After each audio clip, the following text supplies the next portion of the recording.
Welcome. Weak versus strong. The mindset. Perception. The second key difference between polar opposite ways of thinking. Perception is closely intertwined with emotional maturity. Either one can indicate the level of the other. How so? Because perception reflects an understanding of how people see certain things, which, as we know, stems from emotional maturity. Now, because we have already covered maturity, this time we'll take a closer look into perception. As closely as it is related to emotional maturity, perception can also act as an independent agent. Perception can also be referred to as perspective. It implies how someone sees something. If emotional maturity is developed, then perception can be taught, learned, and experienced. But perception has one crucial advantage over emotional maturity. Perception can change. If maturity has difficulty advancing further in some cases, after getting impaired, then perception is able to change regardless of that. For instance, like trying a new diet. Say someone who has been a hardcore meat lover hears of the advantages of veganism from a very reliable source, like a friend. After a little while, the person decides to give the vegan life a try and falls in love with it. Why, who knows? Maybe the person simply trusts their friend enough to take their word for it. Or they truly enjoy the new diet. We may not know the level of the person's emotional maturity in this example, but we do know that after a certain event, their perception changed from a meat lover to meatless. Of course, the opposite can also happen. Due to the lack of understanding of a certain topic, a person's perception cannot be changed no matter what anyone says. For example, a person is convinced that reptiles have no emotions because it's a lizard. As such, they disregard any stories of a pet iguana being capable of expressing its mood. Because the person is certain of their perspective, they are not able to see another perspective, meaning that the person's perception of the topic did not change. So what that indicates is: 1. The person has strong beliefs on the topic. 2. Believes to be more right because of them. Which leads to 3. Their emotional maturity probably hasn't reached the point of being able to understand another person's perspective by words alone, without experiencing the event personally. A real-life case study will explain more in a second. A weak mindset often displays a rigid perception of things, because the weak mindset believes to be right about things, just because. Usually this is described as stubbornness. Of course, not compromising on certain things is not necessarily a bad thing, but more on that in a separate post. Right now, we'll circle back to our case study.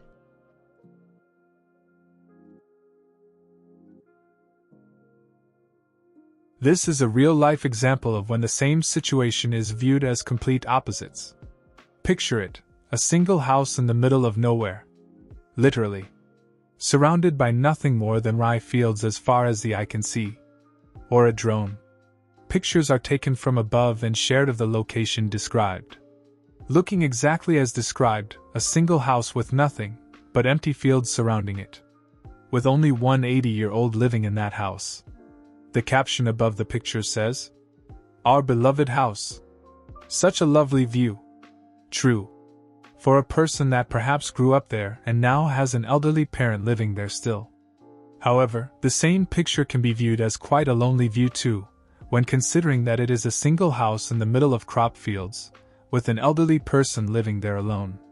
The key difference in perception of the current example lies with the emotional attachment for the people seeing it. For someone who sees a lifetime worth of memories in those pictures, they would see them as lovely.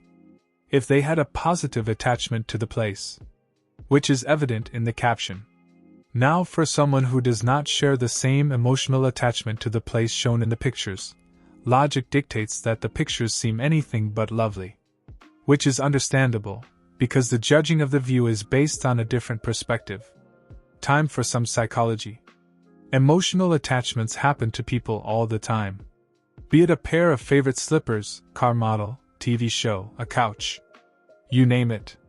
The difference is that a weak mindset will, most likely, have a stronger emotional attachment to something, to a point that letting go is not an option.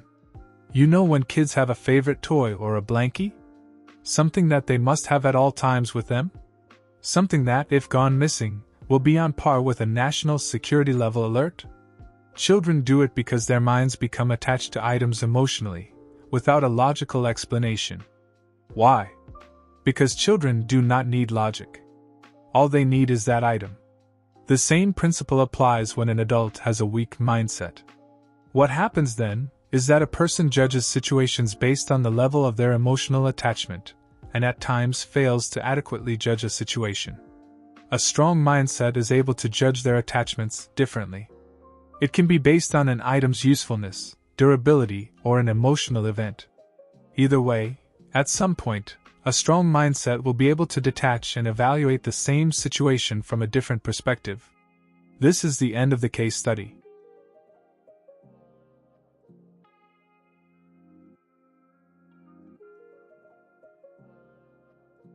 Welcome back. Because the person is certain of their perspective, they are not able to see another perspective, meaning that the person's perception of the topic did not change. So what that indicates is 1. The person has strong beliefs on the topic. 2. Believes to be more right because of them. Which leads to 3. Their emotional maturity probably hasn't reached the point of being able to understand another person's perspective by words alone, without experiencing the event personally. A real-life case study will explain more in a second. A weak mindset often displays a rigid perception of things, because the weak mindset believes to be right about things, just cause. Usually this is described as stubbornness. Of course, not compromising on certain things is not necessarily a bad thing, but more on that in a separate post. Right now, we'll circle back to psychology. So then a strong mindset differs from the weak mindset, because it is able to accept, process, and compare different information from the one in possession to be able to make their own judgment of the topic. That is why a strong mindset is able to change its mind, whereas a weak mindset will struggle in that department because of the hindered analytical abilities. To be able to convince a weak mindset to change its perception can be done in 2 ways. 1. The new information must come from a source that is highly regarded by the weak mindset. Or 2. There has to be enough numbers who share the same opinion as the weak mindset on the topic at hand for the weak mindset to be convinced. Although the second one usually only solidifies the existing beliefs, but if approached by overwhelming numbers, it is possible to convince the weak mindset otherwise from their initial belief. Now let's circle back to the main point. Perception does not always reflect emotional maturity, but emotional maturity will always reflect perception. With the help of psychology, it is possible to notice these easily overlooked differences and work with them. Curious to see where this will go next? Stay tuned and find out.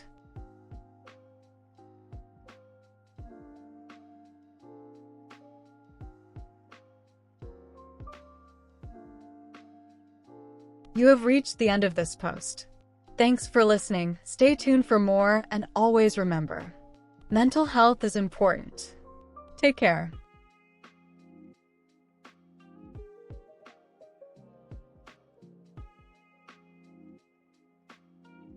If any of this made you think about where you stand, good. That's where change begins. Sometimes we don't need answers, just the right kind of questions. And if you ever feel like you could use a place to pause, reflect, or just figure things out, you'll find a few ideas waiting for you at the Jazz of Psychology.